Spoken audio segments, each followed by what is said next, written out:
The quickest tell that somebody's a loser is complaining. And you know, I'm crazy. I have like people that say like I want to slice throats.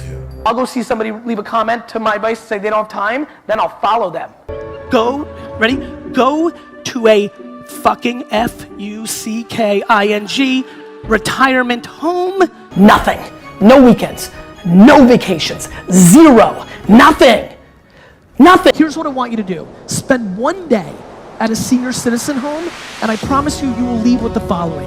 You will leave that the scariest thing in the world, the scariest thing in the world to human beings is regret. I forgot what I turned on my computer to say. Oh, that's right. CurioCards.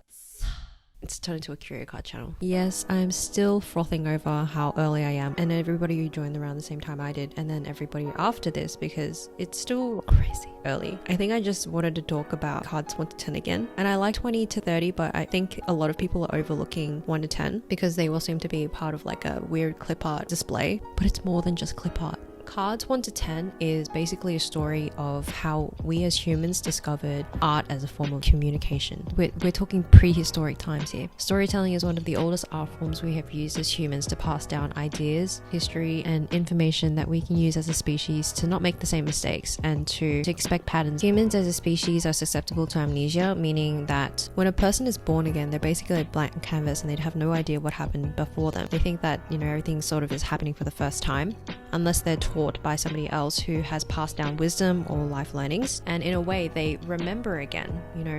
Don't repeat these same mistakes. It happens on a micro level and on a macro level. Now, memory is actually a key survival skill that we've developed over time. We remember things that reap rewards, we remember things that cause harm, therefore we try to avoid those things again, and we live, baby. And when I look at cards 1 to 10, it looks very intentional to me. The big giveaway is the description though.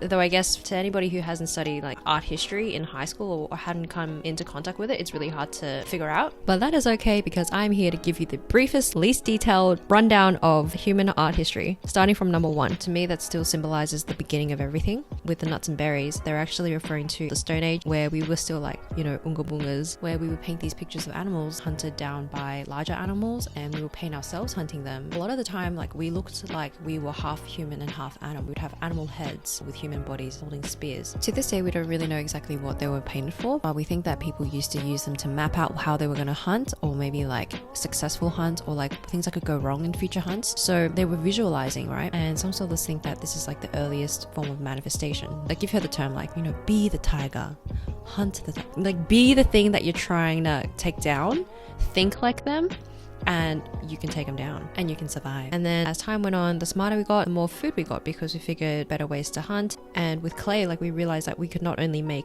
pots and things like that. These pots were used to obviously hold food, but also cook food, but we also started using it as a form of expression. Like, a lot of these pots started coming in different shapes and sizes. A lot of them look really beautiful, and then sometimes we would even use it to paint stories on them, or like record historical events. And from there we discovered different types of pigments that we could use to make our pictures look a little bit more vibrant and closer to real life. Eventually, along the way, we developed a system of language that we could scribe onto stone tablets at first, but eventually ink and paper, because that was easier to transport. And somewhere along that line, we started getting really crazy. It became like from 2D to full blown out 3D sculptures. With the Greeks, they started making in their eyes, like the most beautiful form of creation, which was like humans. We got really famous like 3D sculptures of people, mostly representing ideas. Philosophy was huge back then, and those sculptures carry through that contextual meaning through time. We have the painting of Mona Lisa, who was painted obviously by the Leonardo da Vinci, and at the time when it was released, a lot of people were blown away by it. People were like, wow, how do you do that? Because everybody had been painting 2D before. Like, everything was so flat. Nobody had really mastered the art of the human body form, and so like everybody's idea of beauty and the application of art and like abstract thinking put onto its most applicable form.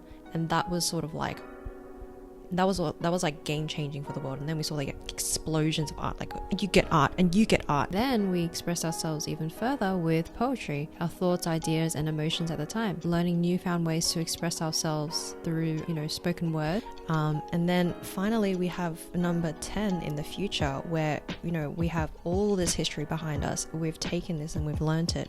Maybe all of us who do art don't even know where it comes from, but there's definitely influence amongst influence. And our art form now is mostly in sort of like a digital realm, where we have motion graphics, animation, 3D art, virtual reality, and the possibilities can just go so far. Like, it's actually blowing my mind right now talking about this. So the future leads to somewhere really, really exciting. And I could be wrong again. You know, people might come out and say like, nope, sorry, the future is not AR or it is not VR. Thank you, bye. But I highly doubt that. I really don't think that. That's why I like this so much. Like, in a way, 1 to 10 is like a digital cave painting. It's literally people on the internet going, hey guys, I think we just stumbled across a technology that's going to change the way that we see value and spend money, and also the way that we view and value art. So I'm just going to leave us here. Really, really mind-blowing. And to think that the story isn't well known, it's both cool to educate people about it, and it's also a little bit like, oh, like I wish more people knew about it, because there is such a significance in the transfer of ideas, which is, you know, nowadays we know that as intellectual property. That's going to be tokenized in the future through the technology of NFTs. And, you know, understanding that, it's just, I can't even.